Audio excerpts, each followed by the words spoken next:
I just found out my lifelong chocolate allergy was a lie, and my parents' insane reaction to me confronting them makes me want to cut them out of my life. Ever since I was a little girl, my parents have told me that I am allergic to both milk and chocolate.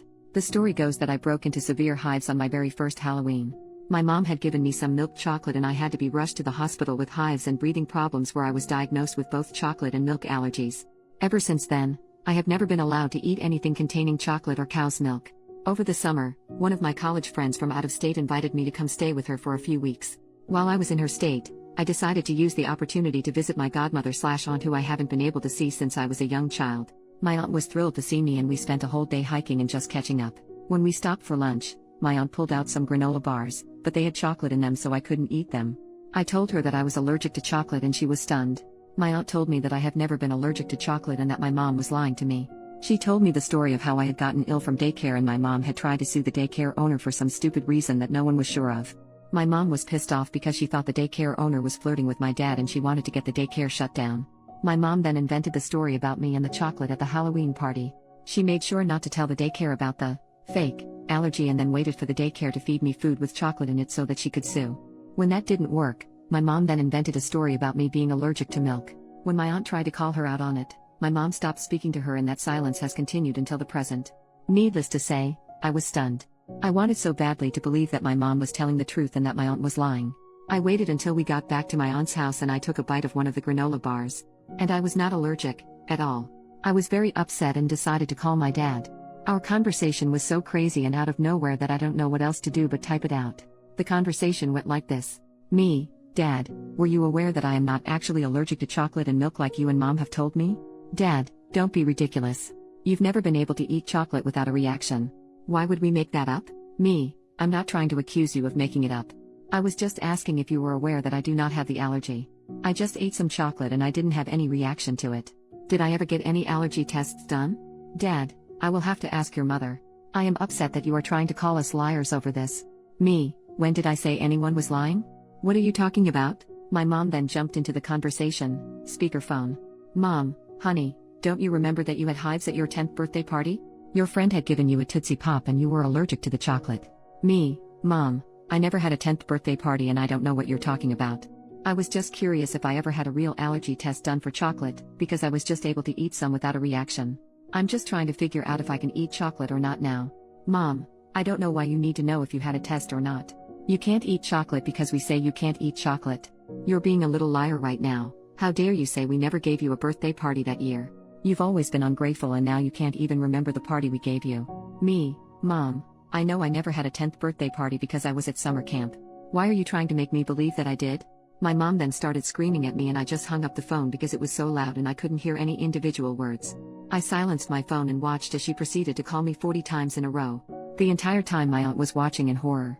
My aunt then gave me a hug and told me that this is why she doesn't have a relationship with my mother.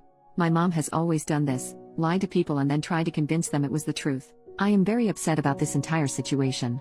The conversation was simply one of the craziest things I've seen and I don't know who these people are anymore. It creeped me out and I don't think I ever want to talk to them again or else they will try to turn on me. Am I right in wanting to cut these people out of my life? Edit to add for people asking about my parents. My mom and dad are two peas in a pod and they are best friends. If she's a narcissist, then I'm 100% positive he is one too. I can't afford an allergy test, but at least I know I'm not going to die from chocolate anymore. I don't think I'll be able to pretend that I forgot about the party because it was so hurtful that she tried to lie to me about it. I don't ever want to speak to her again. She doesn't even remember my birthdays and she's my mom. Update. 3 months later. It's been a while, but I felt the need to update because my mom purchased a one-way ticket to Crazy Town after I made my first post. To summarize what I have found out since my last post. I am not allergic to chocolate. Chocolate is amazing and I am now addicted to the chocolate waterfall at Golden Corral. I am not allergic to milk. I am mildly lactose intolerant, but I was always told it was an allergy to a protein in the milk. I can drink Lactaid with no issues. I had an allergy test done and it confirmed that I am not allergic to anything except for pollen and some animal dander. My mother is a psycho. After I made my original post, I decided that I was going to cut contact with my parents except through email. My mom called me over 1,000 times the first week and I eventually had to get a new phone and simply stopped answering the old phone and let the battery in it die. To put this in perspective, she used to call me 2 to 3 times a week and this sudden increase was pure insanity. Since my mom knew where my dorm room was located on campus, I requested to be moved into one of the more private dorm buildings because I was concerned for my privacy. I didn't tell anyone except my college friends about the move, and I had thought that everything would be fine. Everything was fine for a few weeks, until I got a call from one of the adjunct professors to help tutor one of the new students. My school has a master tutor list, and any student can call the tutors and arrange for help for free. Us tutors are paid by the school. I told the adjunct that I would meet the student in the library in a few and grabbed my books and walked over to the library. Lo and behold, the new student was my mom. My mother decided that she would enroll in classes as a student in order to contact me. When I saw her, I froze and immediately tried to leave the library, but she followed me outside and wouldn't leave me alone. I eventually managed to duck into one of the fraternity apartments and was able to lose her, but she has been basically stalking me on campus ever since. I tried to report her to the school, but the campus police told me that since she never made any threats, that there's nothing I can do.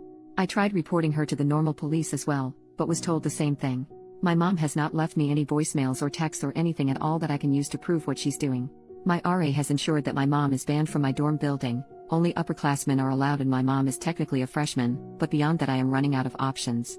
My mom posted on Facebook that she is signing up for the same classes as I need to complete my major next semester. She posted her schedule and we're in one of the same classes, and I don't know what else I can do to stop the crazy.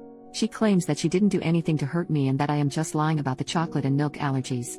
My aunt had to go out of the country for work, and I feel so alone with dealing with all of this. My dad has basically ditched and moved out of my mom's house, and I haven't been able to get in contact with him either.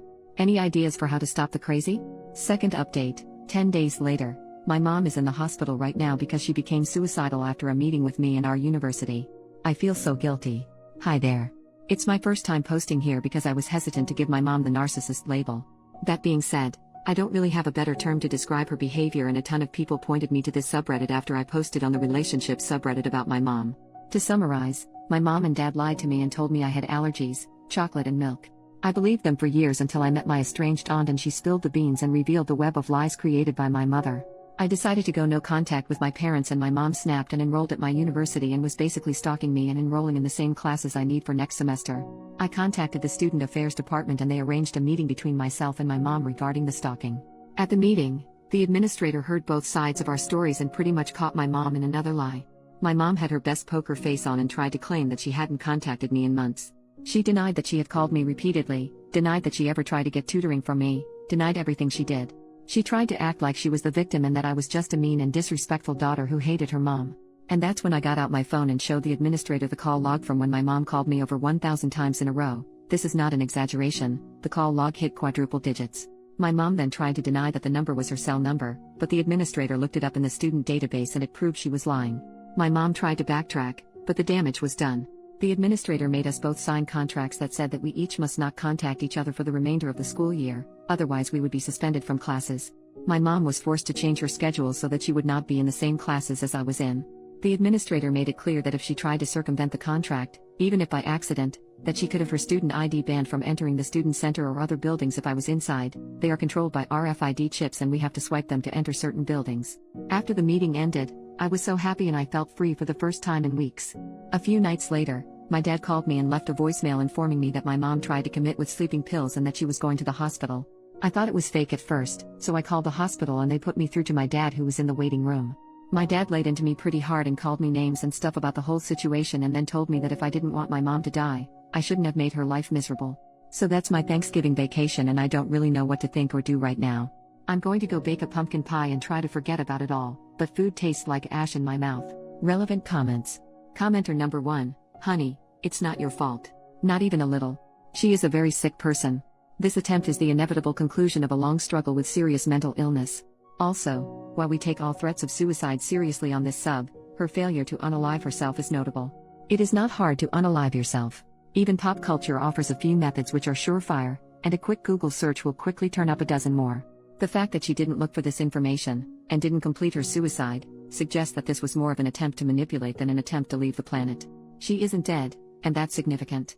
OP, thanks for saying this. My mom is incredibly intelligent and resourceful, and I know that if she really wanted to die, she would have been successful.